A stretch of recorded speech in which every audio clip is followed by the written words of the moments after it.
நான் இன்னைக்கு எந்திரிச்சதே வயிறு வலியோட தான். ஒர்க்கும் இல்லை, ஸோ லேட்டாக இருந்துருச்சேன். ஆனால் இன்னைக்கு கிளீனிங் டே, ஸோ ரூமில் போட்ட குப்பையெல்லாம் க்ளீன் பண்ணணும். வெளியே நம்மளுக்கு ஒரு விசிட்டர் வெயிட் பண்ணிட்டு இருந்தாங்க, நீங்களே பாருங்க. சரி, அவன் பார்க்க கொஞ்சம் பாவமாக இருந்தேன்னு போயிட்டு தண்ணி வைக்கலான்னு போனேன். ஆனால் நான் போகிறதுக்குள்ளே பறந்து போயிட்டேன். நான் போயிட்டு கொஞ்சம் ஃப்ரெஷ் ஆகிட்டு சுடு தண்ணி வச்சு குடிக்கலான்னு அப்போ தான் எனக்கு இந்த ஹோம் ரெமெடி ஞாபகம் வந்துச்சு. எப்பயும் எனக்கு வயிறு வலினா எங்கள் அம்மா வெந்தயம் போட்டு சுடு தண்ணி போட்டு கொடுப்பாங்க. அதுக்கப்புறம் சரி குவிக்காக ஒரு பிரேக்ஃபாஸ்ட் ரெடி பண்ணலான்னு சொல்லிட்டு பார்த்துட்டு இருந்தா என்கிட்ட அவகேடோஸ் வந்துச்சு.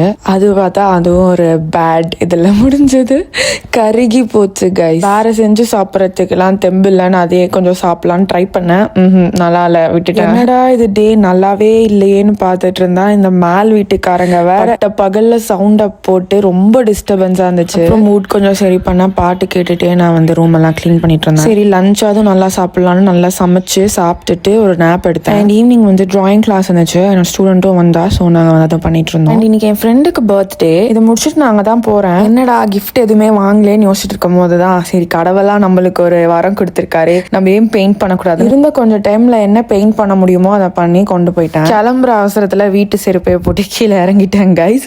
அதுக்கப்புறம் திருப்பி மேல மாத்திட்டு போனேன். It was a bright sunny day, செம்மையா இருந்துச்சு. அண்ட் பக்கத்துல இருக்கிற ஒரு கன்வீனியன்ஸ் ஸ்டோர்ல சிலதெல்லாம் வாங்க வேண்டியிருந்துச்சு. அதெல்லாம் வாங்கிட்டு நெக்ஸ்ட் போய் ஃப்ளவர்ஸ் பிக்கப் பண்ணோம். ஆஃப்கோர்ஸ் பர்த்டேகளுக்கு ஃப்ளவர்ஸ் இல்லாம எப்படி, ஸோ அதை போய் வாங்கிட்டு ட்ரெயின் ஏறி கிளம்பியாச்சு. போகிற வெளில சின்னதாக இன்னொரு வேலை. ரீசெண்டாக ஃப்ரெண்ட் ஒருத்தவங்க இந்தியா ட்ரிப் போயிட்டு வந்தாங்க. ஸோ நான் என் வீட்டில் இருந்து சில பொருட்கள்லாம் கொடுத்து அனுப்பிச்சிருந்தாங்க, அதை போய் வாங்கிட்டு வரேன். இந்த அக்கா எனக்கு இந்த ஸ்வீட் அண்ட் காரம் கொடுத்துருந்தாங்க. இதாங்க ரியல் சென்னை பீப்புளோட மனசுன்றது. அப்புறம் ஒரு வழியாக என்னோட ஃப்ரெண்டோட பிளேஸ்க்கு போய் ரீச் ஆகிட்டேன். நான் போகிறதுக்குள்ளே சன்செட்டே ஆயிடுச்சு.